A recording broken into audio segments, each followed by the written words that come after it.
Frank Abagnale Jr. is one of the most famous con artists in history.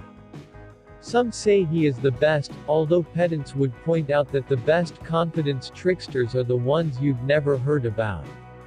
Nonetheless, Abagnale led an extraordinary life where he assumed up to 8 identities, cashed approximately $2.5 million worth of bad checks, his estimate, and lived a fast-paced life filled with drama and suspense, all by the time he was 21 years old. The movie Catch Me If You Can is based on his life story, with Leonardo DiCaprio playing the role of Abagnale. He was born on April 27, 1948, in New York, and his father, Frank Sr., and mother, Paulette, divorced when he was 14 years old. Abagnale was extremely close to his father, and he viewed him as a role model. He used to attend business meetings with his father, and this is where he learned details about business transactions. Despite having a relatively stable childhood, Abagnale soon resorted to petty crimes such as shoplifting. However, he quickly grew bored of it and sought a greater criminal challenge.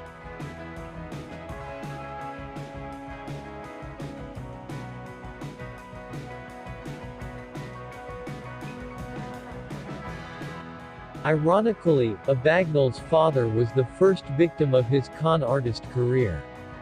When he was 15, he called various gas stations and told the owners to ring him up for merchandise, such as tires, but gave him a cash sum well below the real value of the products. Abagnale used his father's charge card for the scam for about a month, until his father received a bill for $3,400. What Abagnale didn't know was that his father was struggling financially. His mother sent him to a school for troubled boys, and during that period his father lost his business. Meanwhile, Abagnale left home at the age of 16 and earned just $1.50 an hour for his first job. He believed the low pay was due to his age rather than the lack of a high school degree, so he altered his ID to pretend he was 10 years older. Abagnale was a master check forger and was apparently the first to exploit the routing of checks via the numbers on the code line. However, he had difficulties at the beginning because the practice of writing bad checks and overdrawing his account only happened for so long before banks demanded payment.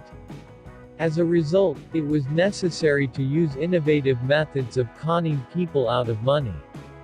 On one occasion, he took a batch of bank deposit slips, pre-filled his account number and placed them back in the stack. The reason? Abagnale noticed that most people left the account number section blank, but the banks always went by the section if it was filled. The next morning, he woke up to find $42,000 in his account. Abagnale soon realized that he would have more success with his bad checks if he could showcase an air of authority. He knew that pilots were well-respected individuals, so he used his cunning to acquire a uniform. It was here that his career as a con artist quite literally took off. Abagnale rang Pan American World Airways and claimed he was a pilot who lost his uniform when it was getting cleaned at a hotel. He used a fake employee ID to complete the con, and forged a Federal Aviation Administration pilot's license. While the movie made it appear as if it was a simple process, it was anything but. Abagnale had to collect his uniform at the airport and was terrified that other staff would discover he was a teenager. He posed as a businessman to get a security badge and pretended to be a pilot named Frank Williams to acquire his FAA license. According to Pan Am, Abagnale flew on over 250 flights as a fake pilot, clocking over 1 million miles and visiting 26 countries. He benefited from the process of deadheading, whereby a company employee, in this case Pan Am, could catch a free flight by simply showing their ID. Abagnale managed to get a group of college students to work as stewardesses as a means of eliminating suspicions. The women were the misdirection he needed to complete his cons. Although he was flying as a passenger, pilots occasionally offered him the controls as a courtesy in-flight. On one such occasion, Abagnale accepted the offer but promptly put the plane on autopilot because, in his words, he couldn't fly a kite. Abagnale worked as a physician under the alias Frank William for 11 months in a Georgia hospital after narrowly evading capture as a pilot.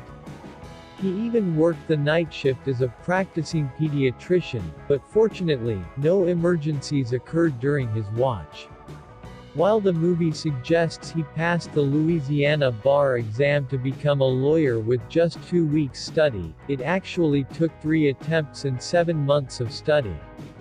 Abagnale pretended to be a graduate from Harvard and worked as a gopher boy for several months before leaving when he discovered a colleague was performing a background check on him. Eventually, he moved to Montpellier, France and tried to go straight. Unfortunately for him, a stewardess, an ex-girlfriend, recognized his face on a wanted poster and alerted the authorities. Abagnale served time in France, Sweden, and the United States and performed 2 daring escapes during this period. The first came while he was being deported to the United States, but he was apprehended by a Royal Canadian Mounted Police constable. On this occasion, Abagnale claimed to have escaped from the VC-10 jetliner he was on via the bathroom as the plane landed. However, employees of the Aerospace Industries Association say it is impossible because the hatch is sealed shut. During a stint in a federal detention center in Georgia, Abagnale pretended to be an undercover prison inspector. As a result, he received better food and treatment than everyone else.